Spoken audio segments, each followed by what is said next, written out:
There is the ability to now take this accounts model, which represents a Derby database, and this market data model, which represents a text file, and just expose them both through one JDBC interface.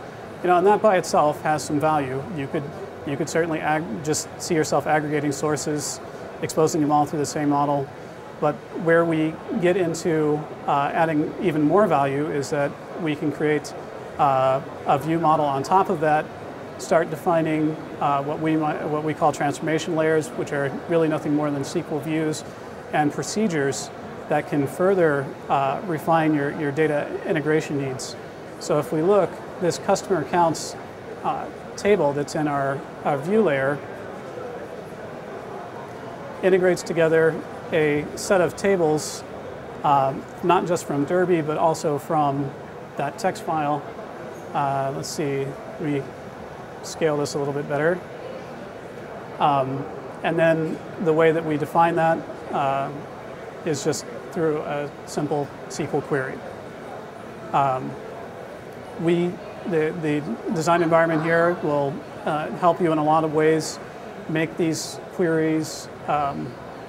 There's some ability for how you join data together, warnings in terms of if you might have left off join criteria that would result in a cross-join or poor runtime performance.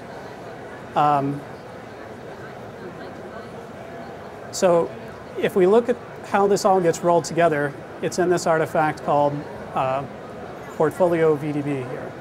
So it's including my models that represent my access into Derby and my text file, and it also includes my model that represents an integration layer on top of that. This is fully executable within the design time environment. I've got these bound to what we call our connectors. So I've got accounts bound to a Derby local connector and market data bound to a text file connector. And then when I'm ready here, I can just hit execute. This is going to be very similar to most any database querying tool you've seen. You have a tree of metadata where we're going to expose tables. You can see that we're going to show contents of those tables, for example here, and that you can then generate queries, easily see your data, view the query plans. In this case, the query plan is very simple. This is just going direct to Derby. So in our nomenclature, that's an access node. It's just representing a source query that our connector layer understands. When you go up to something that's at this view level, now this is actually integrating across sources, across the database and the text file. When we look at the query plan here, we can see that now we're performing a join across multiple accesses, one that represents the access into the text file, and the other one is actually all of the Derby access as a single query. So in simple integration terms, a lot of times what you would see is database links or what have you, where when you query them at runtime, each table access ends up being a separate hit to the database. Our optimizer will instead take your query, decompose the joins, etc., and figure out how to best optimize push-down queries that represent all of your data access needs. So for as much as possible, the designer of these virtual databases is abstracted from needing to worry about exactly how they're going to end up accessing the data. They just have to write the queries that they need to do the transformations, etc., and then we'll figure out the details of how best to pull that back using a combination of standard database technology and enhancements for the integration case. And just to show maybe a little bit more complicated of a query plan, I can switch over to something like one of our system tables.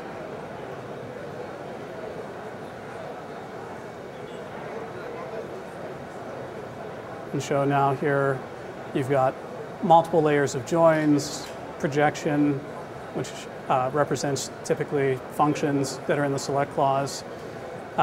We do fully implement the join algorithms in our processor, so we're optimizing in terms of these are not just straight nested loops, they're going to be sort merge joins, partition merge joins, etc. So the real-time access is highly optimized, and because we have a batching architecture, it's very low latency. We're going to try to pull data back as quickly as possible and deliver it to your app as quickly as possible.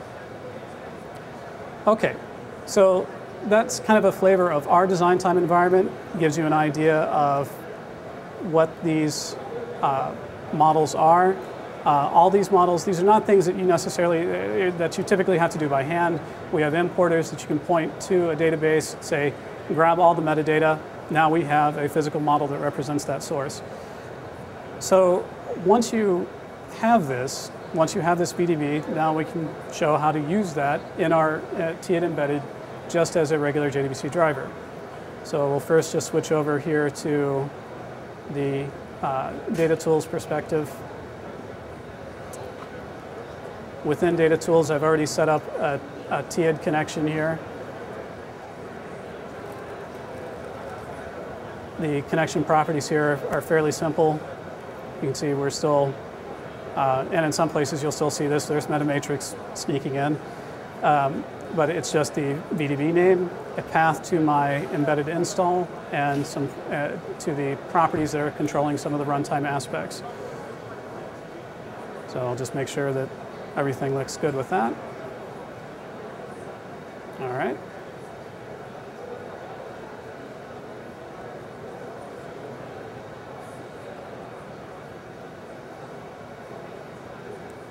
So there's nothing really fancy here. This is just integration on top of JDBC, but it shows you the power of an integration layer that's built around just a standard relational model, is that now anything that utilizes JDBC can utilize your data integration layer. So as you can see, very similar view to what we were just looking at in the VDB execution view. You can see here's tables that are coming from Derby, a table that's coming from the text file, and our integration view. We can do some of the similar things. We can ask it, show us what's in here, and there we go. So the idea is make this as quick and painless and as easy as possible to get your integration of multiple sources and heterogeneous sources at that up and going as JDBC. So one thing that we're trying to show more of is how this plays nicely, how this dovetails right into existing JBoss technologies. The most immediate one that everyone is familiar with is Hibernate. Hibernate just consumes JDBC to perform your object relational mapping. We play just as well as a JDBC source underneath Hibernate.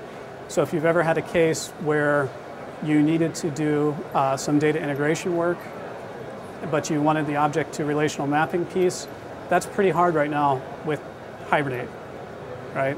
But if you can expose it all as a Teiid virtual database, now it's just your standard Hibernate use case. So I've already set up a Hibernate configuration here that's using that same Teiid connection as my Eclipse data tools. If I look underneath the database, I'll see the tables that we were just looking at before, eventually. All right, there we go. So here's my text file represented as a table. Here's my Derby database coming in again, and here's my integration view on top of those. So I probably already went through the, all right.